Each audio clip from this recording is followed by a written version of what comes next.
Kapil Dev or Mahendra Singh Dhoni అని అంటే whom you want to choose? I choose Kapil Dev. Okay. ఎందుకనంటే ఆ టైంలో ఆ సిచ్యువేషన్లో అప్పుడు పెట్టే డిటర్మినేషన్ ఇప్పుడు వచ్చేసేసి చాలా సాధనాలు వచ్చాయండి ప్రాక్టీస్ చేయడానికి కానీ దీనికి కానీ. ఓకే, వాళ్ళ సెల్ఫ్ ఇది లేకుండా వాళ్ళ ఆ లెవెల్లో వెళ్ళలేరు. ఓకే. సచిన్ తెందూల్కర్ ని అయితే ప్రమోట్ చేస్తూ వచ్చారో Okay. ఇయర్స్ టుగెదర్ కొన్ని కంటిన్యూస్ గా సిరీస్ లలో కొట్టకపోయినా కానీ కంటిన్యూ చేసి రికార్డులు చేయడానికి కోసం అని పెట్టి చేశారు. So he made one Sachin Tendulkar god of cricket. God of cricket అని చెప్పేసి చేశారు కానీ నా మైండ్ లో మాత్రం నేను ఈజ్ నాట్ ఏ గాడ్. ఎందుకంటే of course is a good player like Mahender Singh Dhoni, Kapil Dev వీళ్ళలాగా ఈజ్ ఏ గుడ్ ప్లేయర్. కానీ కొంచెం హైప్ ఎక్కువ చేశారు. ఓకే. సో ధోని గారు కూడా నేనేమో తక్కువ చేసి చూడడం కాదు కానీ అంటే కపిల్ దేవ్ గారు ఆ టైంలో ఆ సిచ్యువేషన్ లో రియల్లీ మేబీ లక్ష్మారెడ్డి సార్ కూడా సేమ్ ఆన్సరే చెప్తాడేమో అనుకుంటున్నాను. బట్ కోఇన్సిడెంట్ ఏంటంటే సార్ వీళ్ళ క్రికెట్ టర్మ్స్ అంతా అయిపోయిన తర్వాత రిటైర్డ్ అయిన తర్వాత కూడా కపిల్ దేవ్ గారు కూడా కావచ్చు, మహేంద్ర సింగ్ ధోని గారు కూడా కావచ్చు, but both are serving for the nation now. వాళ్ళు కూడా ఇండియన్ ఆర్మీలో జాయిన్ అవటం, they are serving for the nation అనేది అంటే రియల్గా we proud of him. Kisan or police? కిసానే సార్. అంటే ఇప్పుడు పోలీస్ అంటే ఇవాళ రేపటి సిచ్యువేషన్లలో సో వాళ్ళ చేతిలో ఏం లేదు. They cannot take own decision. They are puppets in the hands of politicians. ఎవరు ఏ గవర్నమెంట్ ఉన్నా కానీ అది తప్పదు. కిసాన్కి అదేం లేదు. కిసాన్ వచ్చేసేసి పండిస్తాడు, మనకు తిండి పెడతాడు.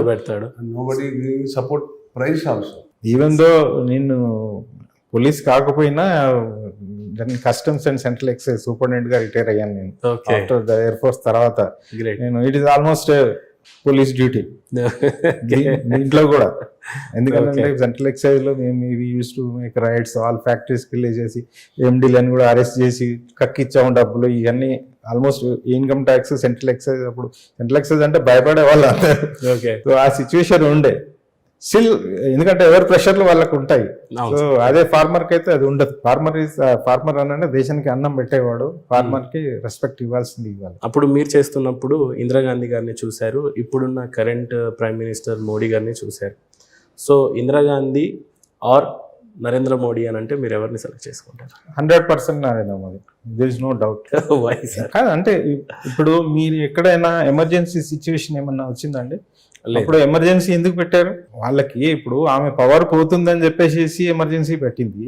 అంటే సెల్ఫిష్నెస్ తోటి కదా చేసింది. ఇప్పుడు నరేంద్ర మోడీ గారు అట్లాంటి ఏం పెట్టలేదు. ఏం ప్రజలు ఎన్నుకుంటున్నారు, ఆయన చేశారు అంతే. వాస్తవానికి మేము అప్పుడు చాలా చిన్న పిల్లలుగా ఉండే ఎమర్జెన్సీ అనే టైం, అసలు ఇందిరాగాంధీ టైం పీరియడ్ లో ఎమర్జెన్సీ అనేది ఎందుకు ప్రకటించాల్సి వచ్చింది సార్? అలహాబాద్ హైకోర్టు ఆమె రాయబరీలో పవర్కి వచ్చిన తర్వాత దాని కోర్టు వర్డిక్ట్ ఏమని ఇచ్చిందంటే రిగ్గింగ్ జరిగింది, you are no more disqualify చేసింది, క్వాలిఫైడ్ అని you have to get down అన్నారు. అనేసరికి గత్యంతరం లేక ఎమర్జెన్సీ పెట్టింది. ఇక నన్ను అడిగేటోడు ఉంటాడు అని.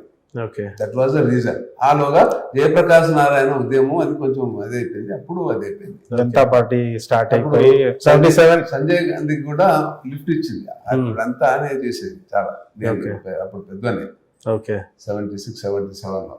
ఇందిరాగాంధీ గారు ఎమర్జెన్సీ ప్రకటించినప్పుడు ఇండియా అసలు ఎలాంటి సిచ్యువేషన్ ని ఫేస్ చేసింది? అప్పుడు ఆ టైంలో ఆఫ్ కోర్స్ ఎయిర్ ఫోర్స్ లో జాయిన్ అయ్యాను. కానీ ఆ టైంలో సిచ్యువేషన్ అంతా పాలిటీషియన్స్ ని అపోజిషన్ పాలిటీషియన్స్ మొత్తం జైల్లో వేశారు. ఎవరు ఏం మాట్లాడడానికి లేదు. టోటల్ గా పోలీస్ రూల్, మిలిటరీ పెట్టేసేసి ఎవరు మాట్లాడాలని అందరు జైలు. ఆ టైంలో మన నరేంద్ర మోడీ గారు కూడా అప్పుడు మారువేషాలలో తప్పించుకొని తిరిగి ప్రచారం చేస్తుండే. ఆయన సర్దార్జీ వేషం వేసుకొని మారువేషంలలో తిరిగాడు. ఆ సిచ్యువేషన్ లో నేను చూసింది కాదు కానీ ఇప్పుడు వినడము. ఆ టైంలో ఆఫ్ కోర్స్ బయట మాకు పెద్ద డిఫరెన్స్ ఏమి అనిపించలేదు. ఎందుకంటే I was in air force. నేను అప్పటికి ట్రైనింగ్ సెంటర్ లో ఉన్నాను. సో ట్రైనింగ్ సెంటర్ లో ఉంటే మాకు బయట రూల్ అవన్నీ ఏమి తెలియదు. ఆ సిచ్యువేషన్ లో ఇది లేదు. బయట విన్నది ఏంటని అంటే ఈ ఆల్మోస్ట్ ఐ థింక్ 1 year దాకా ఉండే అనుకుంటా. మేబీ 10 months 1 year పీరియడ్ ఉండే ఎమర్జెన్సీ. ఆ పీరియడ్లో మొత్తం చాలా ఘోరంగా జరిగింది అన్నట్టు. సార్ మీ ఫేవరెట్ ఇండియన్ ప్రెసిడెంట్ ఎవరు అని అంటే ఏం చెప్తారు సార్ సోఫా? అబ్దుల్ కలాం గారు. No, no. ఆయన is a scientist. Yeah his Nuclear scientist. Basic గా ఆయన తీసుకున్న aviation engineering from the boyhood yeah he was interested in the air force. Okay చదివింది ఏరోనాటికల్ ఇంజనీరింగ్ ఆయన. No, he could not get selected. Okay అప్పటి నుండి జీవిత చరిత్ర ఎప్పుడు చూసినా సముద్ర తీరం పోయి రామేశ్వరం పోయి ఈ started how bird is flying చేసింది ఎయిర్ ఫోర్స్ Pilot కావాలని. అప్పటి అయినా కానీ అది ఆ సిచ్యువేషన్ లో ఆయన ప్రెసిడెంట్ అయిన తర్వాత he's flown the fighter aircraft అప్పుడు ఫ్లై అయ్యాడు. ఆయన కోరిక తీర్చుకున్నాడు ఓకే ఆ సిచ్యువేషన్ లో. So is a great man sir. ఎందుకంటే non controversial, he's straightforward. From political background. So right person. ఇంకోటి చెప్పాలంటే మనకి ఆయన చేసిన పెద్ద హెల్ప్ ఏంటనంటే ఈ దేశానికి ఒక విదేశీ మహిళను ప్రైమ్ మినిస్టర్ కాకుండా కాపాడాడు ఈ దేశాన్ని. సో డైరెక్ట్ ఇన్వాల్వ్ కాకుండా నమస్తే పెట్టాలి. ఇన్వాల్వ్ కాకుండా ఇండైరెక్ట్ గా you are going to face problem. Okay president అయినా చెప్పారు కాబట్టి ఆమె ఇప్పుడు వీళ్ళు ఏమంటారు, త్యాగం చేసింది దేశం కొరకు అంటారు. సార్ ఇండియా కష్టకాలంలో ఉన్నప్పుడు both are served for the nation and వాళ్ళు కూడా ఎంతో కొంత వాళ్ళకు తోచినంత సాయం అయితే ఇండియాకి చేశారు. సో రతన్ టాటా ఆర్ నారాయణ మూర్తి గారు ఇన్ఫోసిస్ ఫౌండర్ అంటే ఇద్దరిలో మీరు ఎవరిని సెలెక్ట్ చేసుకుంటారు సార్? రతన్ టాటా గారిని చేస్తాను సార్. ఆయన అఫ్కోర్స్ ఎప్పటి నుంచి అంటే వాళ్ళ ఫాదర్ ఉన్నప్పటి నుంచి కూడా దే ఆర్ సోషల్గా వాళ్ళు చాలా హెల్ప్ చేస్తున్నారు. అఫ్కోర్స్ నారాయణమూర్తి గారు కూడా చేస్తలేరని కాదు. సో రతన్ టాటా గారి డెడికేషను ఆయన ప్యాట్రియాటిజము ఇవి చూస్తే మీరు డెఫినెట్ గా ఆయననే చూస్ చేసుకుంటారు. ఓకే ఎందుకంటే ఒక చిన్న ఎగ్జాంపుల్ చెప్తున్నాను. ఆ ముంబై దాడులప్పుడు సంగతి అంటే ఏదో ఒక టెండర్ సంథింగ్ ఒకటి వచ్చింది. దానికి ఈయన వచ్చి టాటా సుమోలో టాటా వెహికల్స్ ఏదో సమ్ 200-300 వెహికల్స్ ఏవో కొన్ని లార్జ్ క్వాంటిటీ పాకిస్తాన్ కావాలని చెప్పేసి అడిగింది. అడిగితే ఈ రెఫ్యూజ్డ్ స్ట్రైట్ అవే పాకిస్తాన్ కి నేను ఇవ్వను అని చెప్పాడు. నా వెహికల్ పాకిస్తాన్ ప్యాట్రియాటిజం ఏంటంటే నా వెహికల్స్ పాకిస్తాన్ కి వెళ్ళి అక్కడి నుంచి నా దేశం మీద వాడుకోవడానికి యుద్ధం చేస్తారు, మీరు వాడతారని చెప్పేసి నేను మీకు ఇవ్వను అని చెప్పేశాడు. అయితే వాళ్ళు వెళ్ళేసి మళ్ళీ ఇంకో సిచ్యువేషన్ లో కూడా అక్కడికి వెళ్ళి ఏదో టెండర్ ఇది వేస్తే మన మినిస్టర్ ఎవరో వచ్చేసేసి ఆయనకు ఫోన్ చేసి వాళ్ళు పాకిస్తాన్ వాళ్ళు వస్తున్నారు, వాళ్ళకు మాట్లాడి ఏదో చూడు అదేదో టెండర్ అని చెప్పేసి ఇస్తే ఆయన ఇంటర్వ్యూ కూడా ఇవ్వలే వాళ్ళకి. ఇంటర్వ్యూ కూడా ఈయన ఫోన్ చేసేస్తే నథింగ్ డూయింగ్ అని చెప్పేసాడు. ఇంకోటి మీరు చెప్తున్నప్పుడు నాకు ఇంకో రతన్ టాటా గురించి బహుశా ఇది మీకు కూడా తెలిసేమో, తాజ్ మీద దాడి జరిగినప్పుడు దగ్గర 200 కోట్ల నష్టం వచ్చిందంట సార్. సో దాన్ని 200 కోట్ల నష్టాన్ని వేరే మన ఇతరత్ర కాంట్రాక్టర్లు అంతా కూడా ఎంత అవుతుంది దాని గురించి ఎస్టిమేషన్ ఇచ్చినప్పుడు అందరూ 200 కోట్లు 300 కోట్లు వేస్తూ ఉంటే దానికి 25-30% తగ్గించి, అంటే సపోజ్ లెట్స్ సే 400 crores అవుతాయి అని అనుకున్నప్పుడు 200 crores-లోనే ఫినిష్ చేస్తామని చెప్పేసి కాంట్రాక్టర్లు పాకిస్తాన్ నుంచి వచ్చారు. నేను అదే పాకిస్తాన్ కాంట్రాక్టర్లు వస్తే 200 కోట్లకే చేసిస్తామన్నా కూడా రతన్ టాటా ఒప్పుకోలేదు అని అంటారు. దట్ ఈస్ అదే ఇప్పుడు నేను ఇంతకుముందు చెప్పాను కదా, రికమెండేషన్ కూడా పెట్టించారు మినిస్టర్ ద్వారా.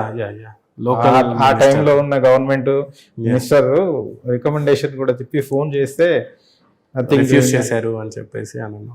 So proud of him sir. Sir సరదాగా నేషన్ మీద కాకుండా ఇంటర్నల్గా కూడా చిన్న క్వశ్చన్. ఎన్టీ రామారావు గారు ముఖ్యమంత్రిగా ఉన్నారు, వైఎస్ రాజశేఖర్ రెడ్డి గారు కూడా ఉన్నారు. సో వాళ్ళిద్దరిలో ఒకరిని సెలెక్ట్ చేసుకోవాలి అని అంటే NT Ramarao are YS Rajasekhar Reddy?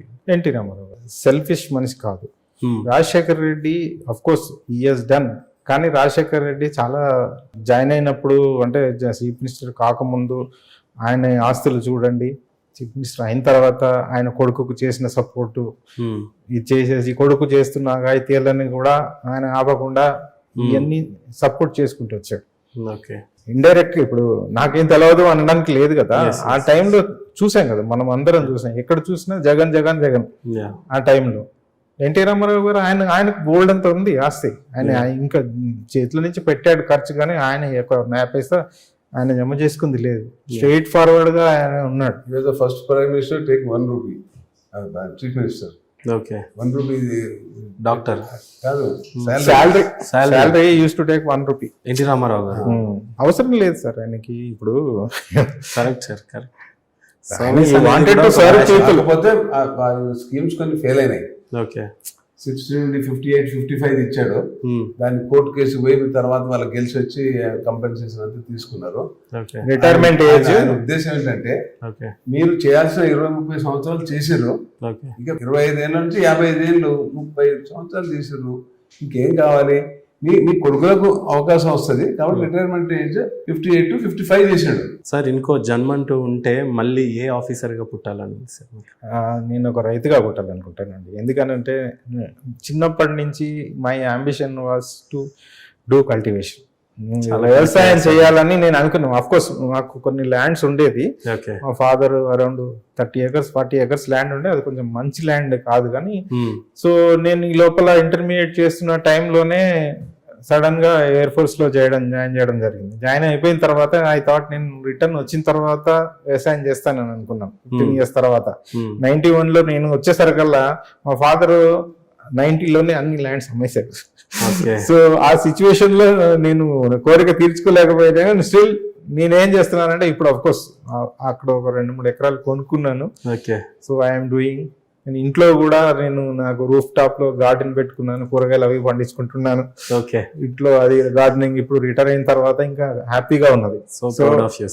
So రైతుగా పుట్టి రైతుగా చేయాలని లక్ష్మణ్ రెడ్డి గారు ముందు రైతును, తర్వాత జవాన్ అయినా సోషల్ సర్వీస్ చేస్తున్నాను, ఫ్యూచర్ లో కూడా సోషల్ సర్వీస్. ఓకే. సో మళ్ళీ ఇంకో జన్మ అంటూ ఉంటే ఏ ఆఫీసర్గా లేదా ఎలా ఉండాలని? మెడికల్ డాక్టర్గా అనుకుంటారు sir. Thank you so much. అడగగానే వచ్చి మా ప్రోగ్రామ్ జై జవాన్ జై కిసాన్ అనే దానికి మీ వంతు సాయంగా వచ్చి మీ టైంని కేటాయించి మళ్ళంటూ ఒక జన్మ ఉంటే ఆఫీసర్గా ఏం సెలెక్ట్ చేసుకుంటారంటే రైతుగా అని నేను అసలు ఎక్స్పెక్ట్ చేయలేదు సార్. జై జవాన్ జై కిసాన్, జై జవాన్ జై కిసాన్, జై జవాన్ జై కిసాన్. సార్ మీరు అన్నట్టు మేము ఎప్పుడో చిన్నపిల్లలుగా ఉన్నప్పుడు 1871లో మీరు ఎయిర్ ఫోర్స్ని జాయిన్ చేశారు. ఆ జాయినింగ్ అన్నప్పుడు నాకు ఒక క్వశ్చన్ సార్, నా కోసం మీరు అది చేస్తారని ఆశిస్తూ మీ జాయినింగ్లో ఒక ఓత్ తీసుకుంటారు కదా సార్, అది నేను చిన్నప్పటి నుంచి చాలా ఇన్స్పైర్ అయ్యి చూసేవాడిని సార్. సో సేమ్ అదే ఓత్ని మా కోసం కంటిన్యూ చేస్తారు ఇప్పుడు అని ఆశిస్తున్నాను sir. Please. I, P. Lakshman Reddy, take oath on this day. I will serve my country to protect my citizens. I will serve on land, air and water till the end of my life.